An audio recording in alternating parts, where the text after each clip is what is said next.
Dos grandes misterios dominan nuestras vidas: el dinero y el amor. ¿Qué es el amor? Es una cuestión que ha sido largamente explorada en libros, en canciones, en películas y en televisión. Pero no se puede decir lo mismo sobre la cuestión de qué es el dinero.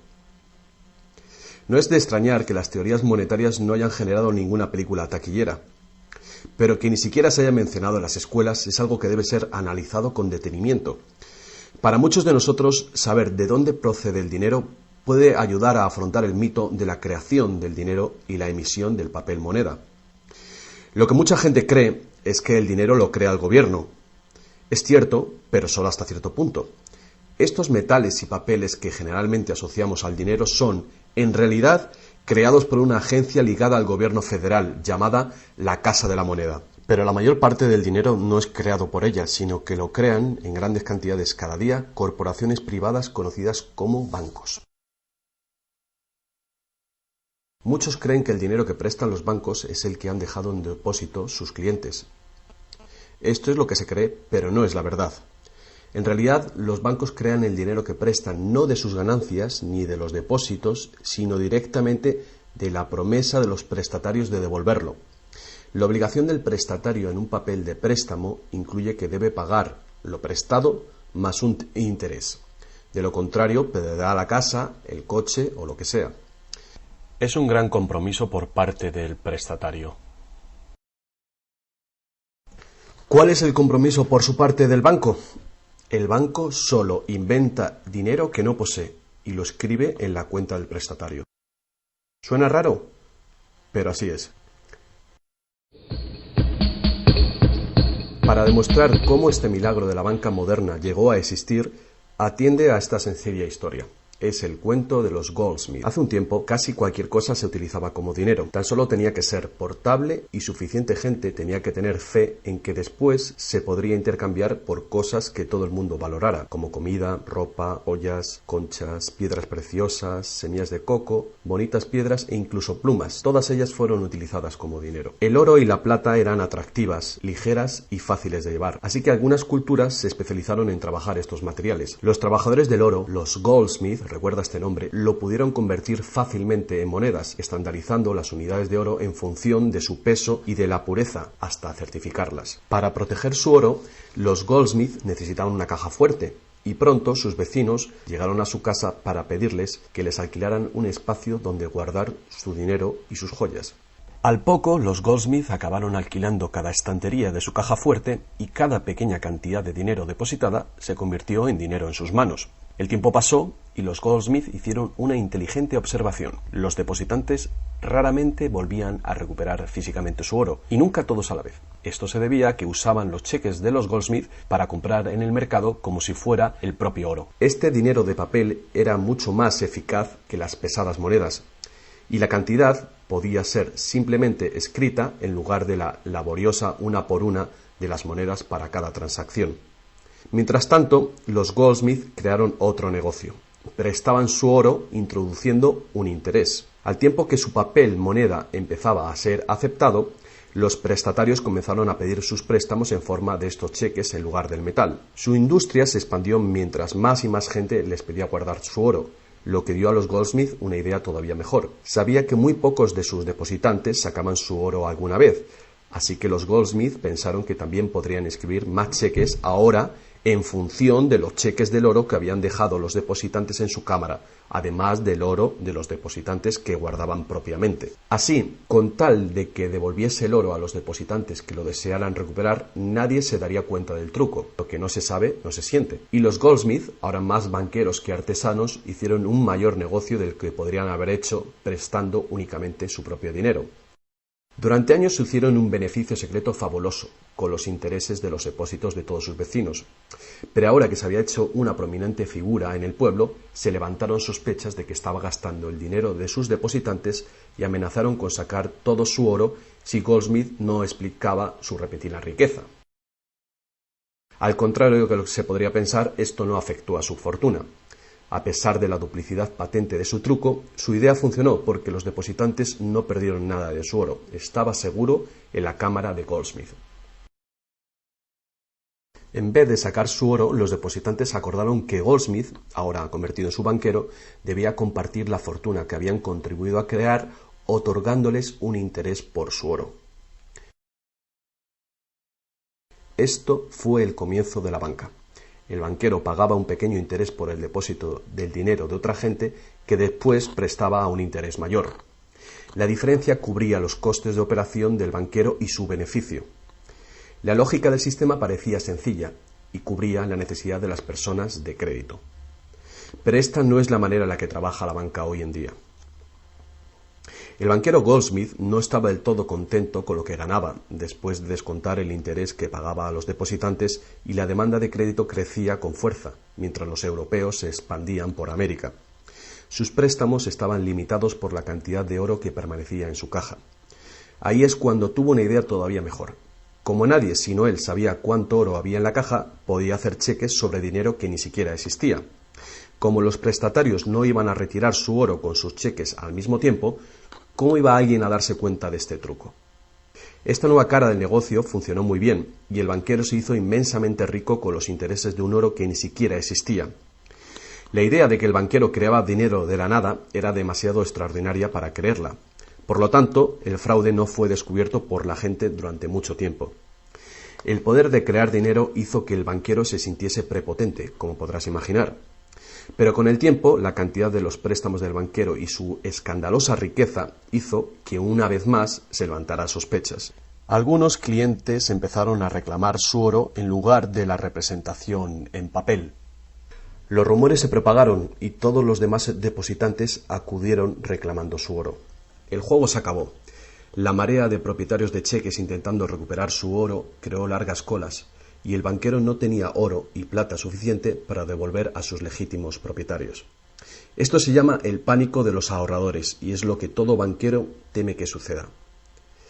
Este fenómeno puede suceder en un determinado banco, pero afecta a la confianza del público en todos los demás banqueros. Todo hubiera sido mucho más fácil si, antes que nada, se hubiera prohibido la creación del dinero desde la nada. Pero las grandes cantidades de crédito eran esenciales para la expansión de los países europeos. Así que, en lugar de prohibir esta práctica, fue legalizada y regulada. Así que los banqueros acordaron poner límites a la cantidad de dinero fraccionado que pudieran hacer. El límite sería mucho mayor que el verdadero valor del oro y plata depositados.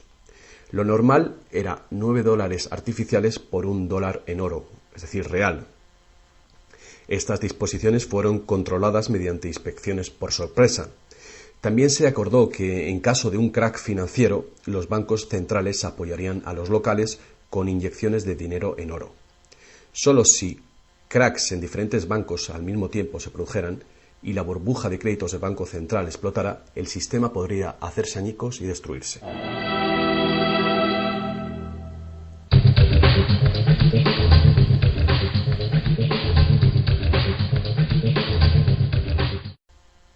A lo largo de los años, el dinero fraccionado y su sistema integrado por un banco central regulador se ha convertido en el sistema bancario dirigente del mundo. Al mismo tiempo, el sistema fraccional del oro apoyando al dinero como deuda ha desaparecido. La naturaleza básica del dinero ha cambiado. En el pasado, el billete de dólar era un recibo que te permitía cambiarlo por una cantidad de oro o plata determinadas. Ahora, un billete o dólar digital solo puede ser cambiado por otro billete o dólar digital. En el pasado, el crédito creado por los bancos privados solo existía en la forma de billetes de banco que la gente podía rehusar, como ahora se pueden rehusar otros cheques privados. En el presente, el crédito creado por bancos privados está legalmente aprobado que se convierta por dinero de flujo legal, es decir, los dólares, euros o libras que usualmente creemos que es dinero. El dinero de confianza, es decir, el fiat money, es dinero creado por decreto del gobierno, y la ley afirma que el público debe aceptar este dinero para todo tipo de deudas, o si no, los tribunales no considerarán la obligación de pagar esa deuda. Así que ahora la cuestión es, si tanto los bancos como los gobiernos pueden crear dinero, entonces, ¿cuánto dinero existe? Antes, la cantidad total de dinero en existencia estaba limitada por la cantidad y cualidad física de esa cosa usada como dinero. Por ejemplo, para crear dinero en oro o en plata, se debía extraer una cierta cantidad de estos metales de las minas. En el presente, el dinero es literalmente creado como deuda. Se crea nuevo dinero cada vez que una persona toma un préstamo de un banco. Como resultado, el montante total del dinero que puede ser creado solo tiene un límite: el nivel total de la deuda.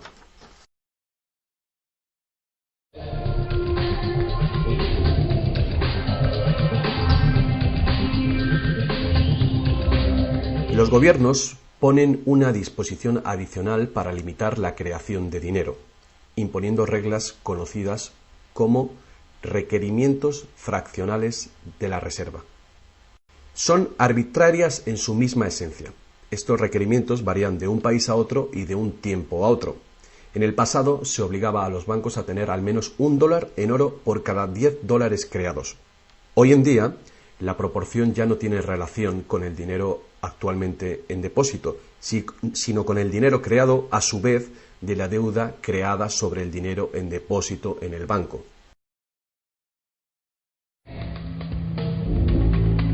Actualmente, las reservas de un banco consisten de dos cosas: la cantidad del dinero del Estado o equivalente más la cantidad existente de dinero deuda que el banco tiene en depósito. Para ilustrar esto de una manera simple, imaginemos que ha abierto un banco nuevo y todavía no tiene depósitos. Los inversores en este banco han hecho un depósito de $1.111,12. Este es el dinero existente en el Banco Central, que llamaremos principal. La proporción de dinero en reserva es de 9:1. Paso 1. Las puertas se abren y el banco da la bienvenida a su primer cliente. Necesita $10.000 para comprar un coche. Con la proporción de 9:1, el nuevo banco necesita que el Banco Central le permita crear 9 veces esa cantidad, o $10.000, desde la base de la deuda contraída por la solicitud de préstamo del cliente. Esos $10.000 no se sacan de ningún lado. Es nuevo dinero simplemente tecleado en un ordenador como crédito del banco en la cuenta del cliente.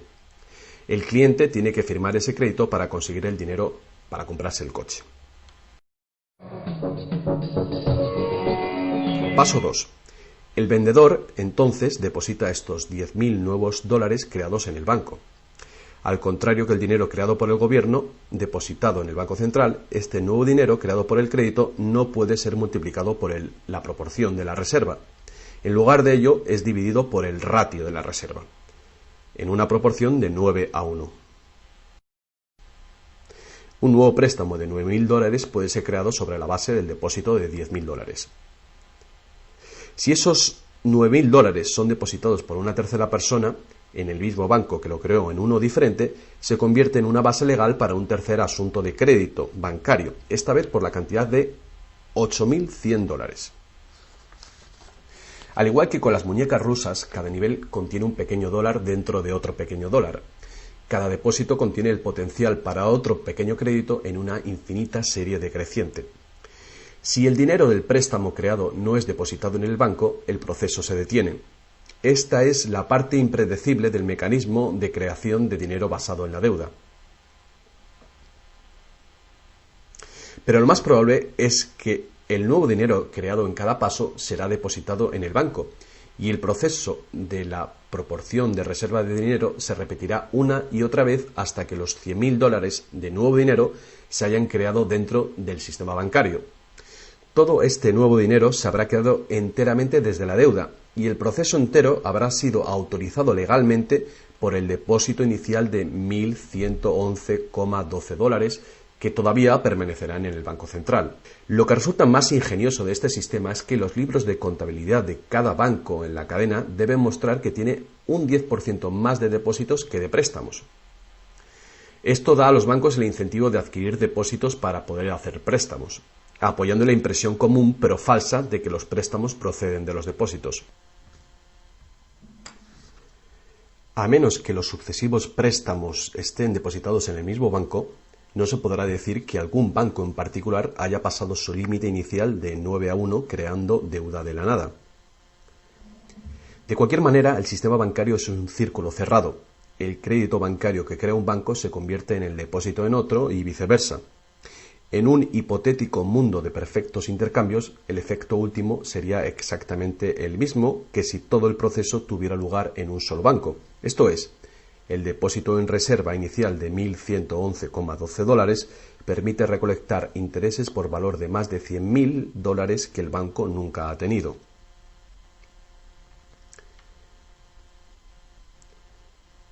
Si esto te resulta extraño, atiende esto. En tiempos recientes, como resultado de la presión de los lobbies bancarios, los requerimientos para hacer un depósito de reserva en el Banco Central prácticamente han desaparecido en la mayoría de los países. Y las proporciones de reserva pueden ser más altas que 9-1. Para algunas cuentas, 20-1 y para otras 30-1 son comunes. E incluso más recientemente, usando tarifas para los préstamos y así aumentar los ratios de requerimientos de reservas de los clientes, los bancos ahora han encontrado una manera de eludir las limitaciones de los requerimientos de la reserva fraccionaria por completo. Así que cuando las reglas son complejas, el sentido común real es bastante simple. Los bancos pueden crear tanto dinero como nosotros podemos pedir prestado.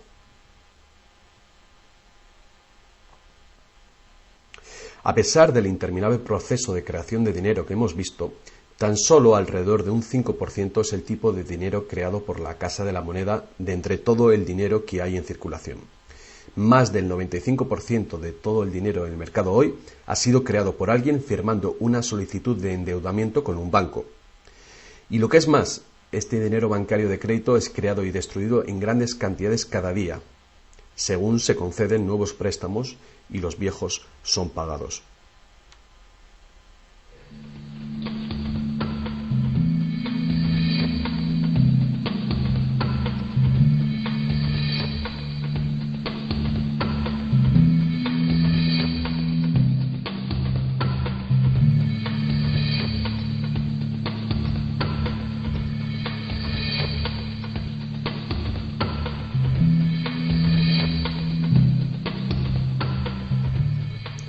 Los bancos solo pueden ejecutar este sistema del dinero con la participación activa del gobierno. Primero, porque los gobiernos emiten leyes de divisas para hacer legal la moneda de confianza nacional, el fiat money. Segundo, porque los gobiernos permiten créditos privados para que sean pagados en esta moneda de curso legal. Y tercero, porque los tribunales estatales dan vigor a las deudas. Por último, los gobiernos aprueban regulaciones para proteger el funcionamiento del sistema monetario y su credibilidad ante el público sin hacer nada para contar a la ciudadanía de dónde procede el dinero. La verdad desnuda es que cuando firmamos la solicitud de una hipoteca o de un préstamo, nuestra firma promete un pago avalado por los bienes que daremos si no conseguimos pagarlo. Y estas son las únicas cosas de verdadero valor envueltas en la transacción. Cualquiera que crea que cumpliremos con la obligación la puede considerar como un bien o valor intercambiable o vendible. Es una deuda y por lo tanto una forma de dinero.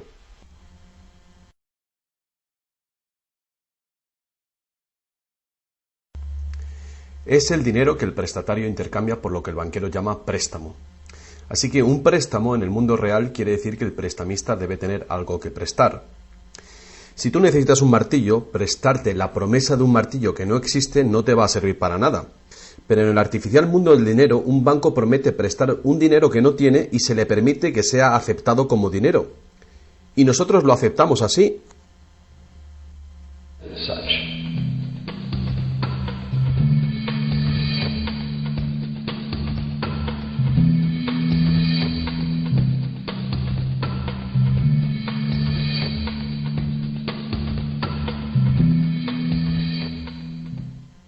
Una vez que el prestatario firma la solicitud de préstamo, el banco lo consigna como una transacción en su ordenador, con unas cuantas claves, escribiendo una deuda del prestatario con el banco. Desde el punto de vista del cliente, se convierte en un préstamo de dinero en su cuenta, porque el gobierno permite que esta deuda del banco con el cliente se convierta en dinero gubernamental de confianza, el fiat money, que todo el mundo tiene que aceptar como dinero. Otra vez, la verdad básica es muy sencilla. Sin el documento que el prestatario firma, el banquero no tendría nada que prestar. ¿Alguna vez te has preguntado cómo todas las instituciones, el gobierno, las corporaciones, los pequeños negocios, las familias, pueden estar todos en deuda al mismo tiempo y por esas cantidades tan astronómicas? ¿Alguna vez te has preguntado cómo puede haber tanto dinero al mismo tiempo para prestar? Bien, ahora ya lo sabes. No lo hay. Los bancos no prestan dinero, simplemente lo crean de las deudas, y esa deuda es potencialmente ilimitada, tanto como la emisión de moneda. Y la situación opuesta también es verdadera. ¿No es asombroso que a pesar de la increíble riqueza de recursos, de innovaciones y productividad que nos rodean, casi todos, desde los gobiernos hasta las compañías y los individuos, estén en graves deudas con los banqueros? Si la gente se parara a pensar cómo esto puede suceder, ¿cómo puede ser que la gente que produce la verdadera riqueza en el mundo estén en deuda con aquellos que únicamente prestan el dinero que representa la riqueza? Todavía más alucinante es que una vez que te das cuenta de que el dinero en realidad es deuda, nos damos cuenta de que si no hubiera deuda, no habría dinero.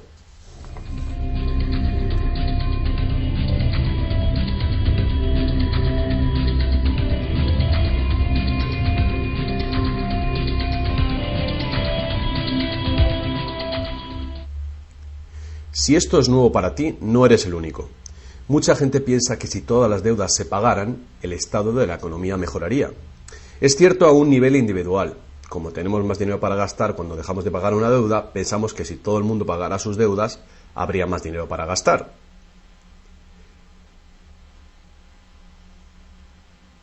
Pero la verdad es justamente la contraria. No habría dinero de ningún tipo. Así es.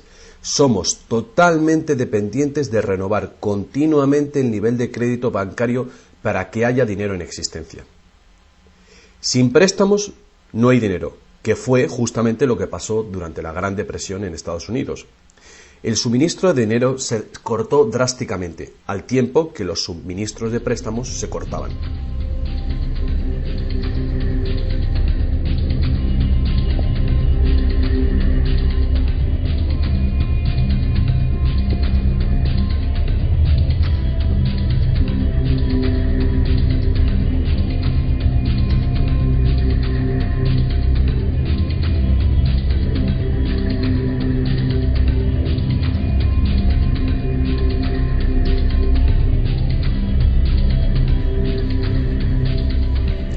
Pero eso no es todo. Los bancos solo crean la cantidad del dinero principal, no crean el dinero con el que pagar los intereses. ¿De dónde se supone que viene todo este dinero? El único lugar del cual los prestatarios pueden obtener el dinero para pagar los intereses es del total del dinero que hay en circulación. Pero resulta que casi todo ese dinero general ha sido creado de la misma manera. Es decir, como crédito bancario que tiene que ser pagado con más dinero de aquel con el que fue creado. Así que por todas partes hay prestatarios en la misma situación, intentando obtener el dinero para pagar tanto el dinero principal como el interés. Desde un fondo original, la piscina, que solo tiene dinero principal, es claramente imposible para cada uno pagar el dinero principal más los intereses, porque el dinero del interés no existe. Esto se puede expresar con una simple ecuación matemática. El gran problema aquí es que en caso de préstamos de largo plazo como hipotecas y deuda pública, el interés total excede mucho al dinero principal. Así que, a menos que un montón de nuevo dinero sea creado para pagar los intereses, es decir, un gran número de nuevas hipotecas, no podrá funcionar la economía. Para mantener una sociedad que funcione, la proporción de cancelaciones de deudas tiene que ser baja. Así que para conseguir esto, más y más dinero deuda tiene que ser creado para satisfacer la demanda de dinero con el fin de servir el interés de la deuda previa. Pero por supuesto, esto hace que el nivel de la deuda sea todavía mayor y que más intereses tengan que ser pagados, resultando en una escalable e imparable espiral de endeudamiento.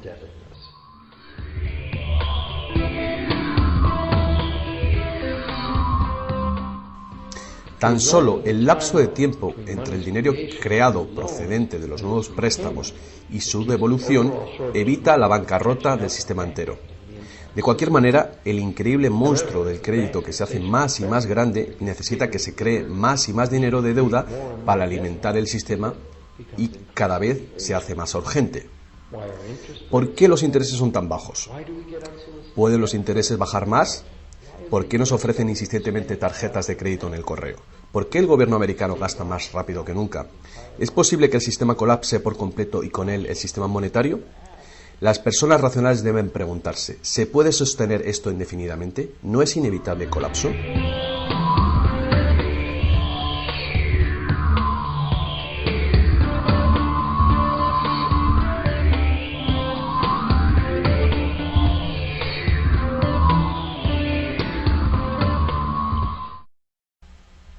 El dinero facilita la producción y el intercambio de bienes. Cuando el suministro de dinero se incrementa, el dinero se convierte progresivamente en menos valioso, a menos que el volumen de intercambios y de suministro de dinero crezcan en la misma proporción. Hasta que nos damos cuenta de esto, cuando escuchamos que la economía crece a un 3% por año, creemos que lo hace en una constante regular, pero no es así. El 3% de este año representa un 3% más de intercambio de bienes y servicios que hace un año, porque es un 3% del nuevo total. En vez de una línea recta como imaginamos sobre las palabras, es una curva exponencial que es cada vez más inclinada. El problema, por supuesto, es que el crecimiento perpetuo de la economía real requiere un perpetuo y escalable uso de los recursos naturales. Más y más cosas tienen que ir desde los recursos naturales hasta los basureros cada año para evitar que el sistema colapse. ¿Qué podemos hacer ante esta terrorífica situación? Una cosa, necesitamos un nuevo concepto del dinero. Es tiempo de que más gente se pregunte a sí misma y a sus gobiernos 4 preguntas muy simples. A lo largo del mundo, los gobiernos piden prestado dinero con interés a los bancos privados. La deuda del gobierno es un componente principal dentro de la deuda total. El pago de esos intereses hace que el gobierno tenga que cargar a los ciudadanos con más impuestos. Ahora que sabemos que los bancos simplemente crean el dinero que prestan y que los gobiernos les han dado el permiso para hacerlo, la primera pregunta es ¿por qué los gobiernos eligen pedir prestado a los bancos privados con interés cuando los propios gobiernos podían crear el dinero que necesitan sin ningún interés ellos mismos? Y la segunda gran cuestión es ¿por qué se crea dinero como deuda? ¿Por qué no se crea dinero que circule permanentemente y que no tenga que ser represtado con intereses para existir? La tercera, ¿cómo puede un sistema monetario funcionar solamente con un crecimiento perpetuo y acelerado y poderse considerar una economía sostenible? ¿No es lógico que el crecimiento perpetuo y acelerado y la sostenibilidad sean incompatibles? Y finalmente, ¿qué es lo que hace que nuestro sistema económico sea tan dependiente del crecimiento perpetuo? ¿Qué es lo que necesitamos crear para que nuestra economía sea sostenible? Hubo un tiempo en el que cargar con interés al préstamo se llamaba usura y era susceptible de severas penas, incluida la muerte. Todas las grandes religiones prohibían la usura. La mayoría de los argumentos contra la práctica de la usura eran morales. Se entendía que la única función legítima del dinero era la de ser un medio de intercambio de bienes y servicios. Cualquier manera de ganar dinero procedente del dinero se consideraba labor de un parásito o de un ladrón. Sin embargo, al tiempo que aumentaban las necesidades de crédito en el comercio, el argumento moral cedió paso al razonamiento de que prestar representa riesgo y pérdida de oportunidad para quien presta, y por lo tanto, cobrar por este coste era justo. Hoy en día, estas ideas parecen triviales. Actualmente, la idea de ganar dinero del dinero se considera la mejor ocupación que hay. ¿Para qué trabajar si tu dinero puede trabajar por ti? Sin embargo, para tener un futuro sostenible, queda claro que el cobro de interés es un problema moral y práctico al mismo tiempo. Imagínate una sociedad y una economía capaces de perdurar siglos porque en lugar de acaparar sus reservas capitales de energía, se autorrestringiera según sus ingresos actuales. Ya no cosecharía más madera que crezca en el mismo periodo. Toda la energía sería renovable, solar, eólica, gravitatoria, magnética, y las demás que se descubran. La sociedad se sostendría dentro de los límites de sus recursos, ya que reutilizaría o reciclaría todo y la población se mantendría. Tal sociedad no podría existir si estuviera dependiente de un sistema monetario que a su vez depende del crecimiento acelerado perpetuo. Tal economía sostenible necesitaría un sistema monetario también capaz de sostenerse sin crecimiento. Digamos que todo el dinero en circulación se representa por este círculo. Además, imaginemos que los prestadores de dinero también tienen dinero verdadero para prestar. Pero si algunas personas dentro del sistema empiezan a prestar dinero cobrando interés por ello, entonces su parte del suministro total del dinero aumentaría. Y si siguen prestando todo el dinero que se devuelva, cobrando siempre interés por ello, ¿cuál sería el inevitable resultado? Ya sea oro, dinero confianza o de deuda, no importa, los prestadores de dinero acabarían con todo el dinero. Y después todos pasaríamos a estar en quiebra y ellos acabarían con toda la propiedad real. Solo si los beneficios de prestar dinero con interés fueran equitativamente distribuidos entre la población, se podría resolver este problema. Fuertes impuestos sobre los beneficios de los bancos podrían posibilitar este equilibrio, pero entonces no habría incentivo para los bancos. Si fuéramos capaces de liberarnos de la situación actual, podríamos imaginar la banca como un servicio social sin ánimo de lucro. Diseminando sus beneficios a la sociedad como un dividendo universal de los ciudadanos, prestando sin cobrar interés alguno.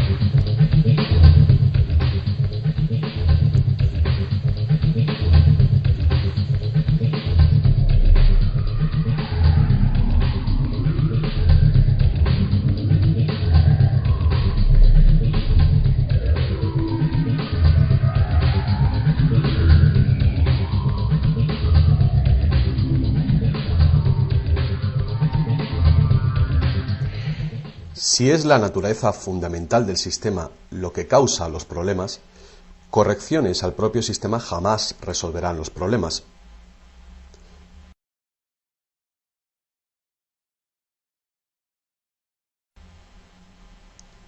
El sistema en sí debe ser reemplazado. Muchos críticos del sistema monetario hacen llamamientos a la vuelta al estándar del oro, insistiendo que el oro tiene una larga historia de confianza. Pero ignoran las muchas trampas que se puede hacer con el oro: limar las monedas, alterar el metal, monopolizar el mercado, todas prácticas habituales en la antigua Roma que contribuyeron a su caída. Algunos defienden la plata por ser más abundante que el oro y así más difícil de monopolizar. Muchos dudan de la idea de volver al uso de los metales preciosos en absoluto. Nadie quiere volver a llevar bultos de monedas para ir de compras.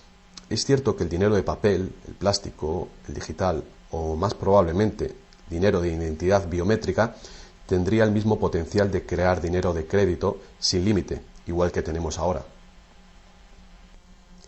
Yendo más allá, si el oro fuera nuevamente la única base legal para el dinero, los que no tengamos oro nos quedaríamos sin dinero. Otros críticos del sistema monetario insisten en que la codicia y la deshonestidad son los principales problemas, y que pueda haber un sistema más equitativo que volver al estándar de plata o de oro. Muchos grandes pensadores han sugerido maneras alternativas para crear dinero. Muchos sistemas de intercambio crean dinero como deuda de la misma manera que hacen los bancos, pero se hace transparentemente y sin cobro de interés. Por ejemplo, un sistema de trueque expresa la deuda como horas de trabajo, considerando el valor de todo trabajo igual y a la par con el dólar, y así permite que la hora de trabajo sea igualada con el precio del dólar de los bienes y servicios. Este tipo de sistema puede organizarlo cualquier persona capaz de gestionar la contabilidad. La preparación ahora de sistemas de trueque a nivel municipal sería prudente en previsión del inminente colapso del sistema actual. La reforma monetaria, al igual que la reforma electoral, es un tema muy polémico. Es una reforma que requiere una voluntad de cambio y de pensar fuera del cubículo habitual. La reforma monetaria, igual que la reforma electoral, no vendrá fácilmente, ya que los más privilegiados por el sistema existente actualmente harán todo lo posible para mantener sus ventajas. Ahora que hemos visto que el dinero es solo una idea y que en realidad el dinero puede ser cualquier cosa que concebimos, os presento un único sistema monetario para tu consideración. Este modelo está basado en sistemas que funcionaron bien en el pasado, sistemas en Inglaterra y en Estados Unidos que fueron destruidos por los banqueros Goldsmith con su sistema de reserva fraccional. Para crear una economía basada en dinero libre de interés, el dinero puede ser creado y gastado por el gobierno creando infraestructuras para la economía, tales como carreteras, puentes, ferrocarriles, puertos y mercados públicos. Este dinero no sería creado como deuda, sino como valor. Este valor serían las infraestructuras que pagaron con ello. Si este nuevo dinero proporciona más comercio, requiriendo su uso, no produciría inflación alguna. En el caso de que los gastos gubernamentales sí causaran devaluación o inflación, habría dos posibilidades para resolverlo. La inflación es equivalente a un impuesto plano sobre el dinero. No importa si el valor del dinero se devalúa en un 20% o si el gobierno nos quita con impuestos un 20%. El efecto en nuestro poder adquisitivo es el mismo. De esta manera, la inflación, en lugar de impuestos, podría ser políticamente aceptable con tal de que sea debidamente empleada. El gobierno podría contrarrestar la inflación recaudando impuestos y eliminando este dinero del mercado. Así reduciría el suministro de dinero y restauraría su valor. Para controlar la deflación, la caída de precios y sueldos, el gobierno sencillamente gastaría más dinero. Con la ausencia de la creación de dinero de deuda, el gobierno tendría más control del suministro del dinero del país y el público sabría a quién echar la culpa. Los gobiernos ascenderían y caerían según su capacidad para conservar el valor del dinero.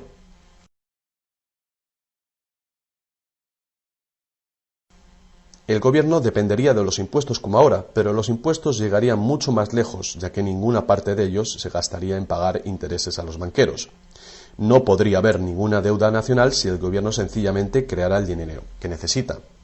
Nuestro perpetuo servicio a los bancos pagando la deuda dejaría de existir.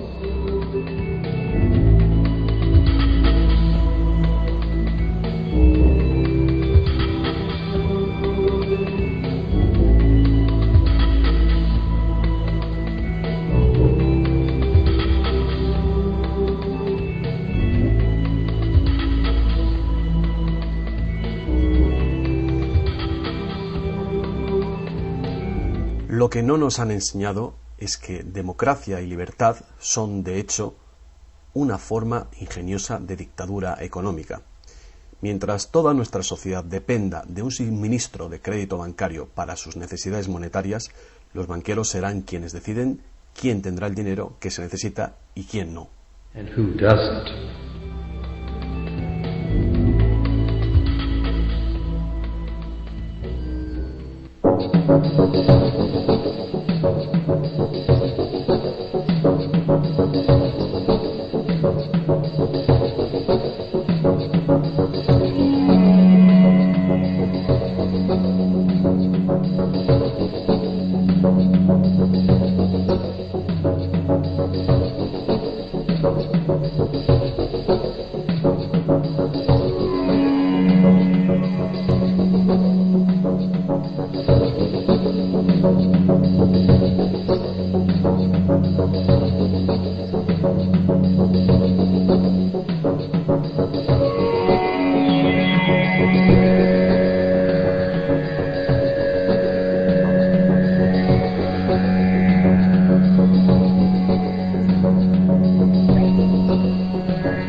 Poca gente hoy en día sabe que la historia de los Estados Unidos ha sido en su mayor parte la lucha por liberarse de los bancos europeos. Esta lucha llegó a su fin en el año 1913, cuando el presidente Wilson ratificó el Acta de la Reserva Federal, permitiendo así al cártel de banqueros internacionales controlar el dinero de Estados Unidos.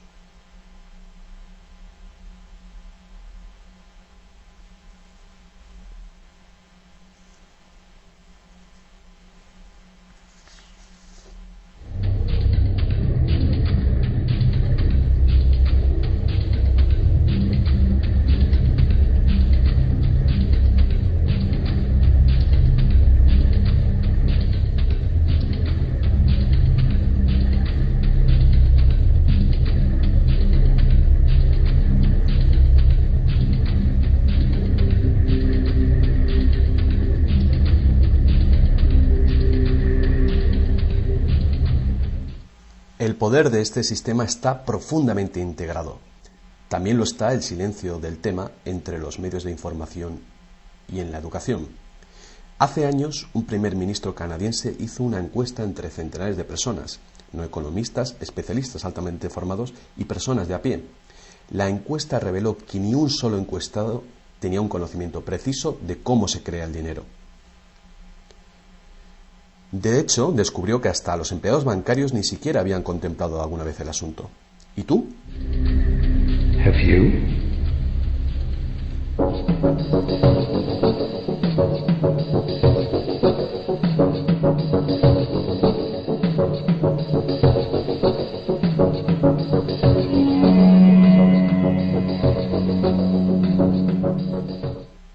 El sistema moderno de dinero como deuda nació hace más de 300 años, cuando un decreto real otorgó al primer Banco de Inglaterra el poder de emitir recibos de oro fraccionales con un modesto porcentaje de 2:1.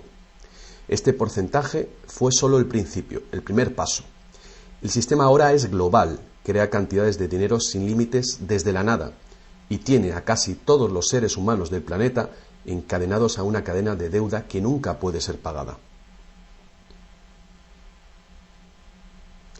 ¿Pudo haber ocurrido todo por accidente o es una conspiración? Evidentemente, algo muy gordo se está jugando aquí.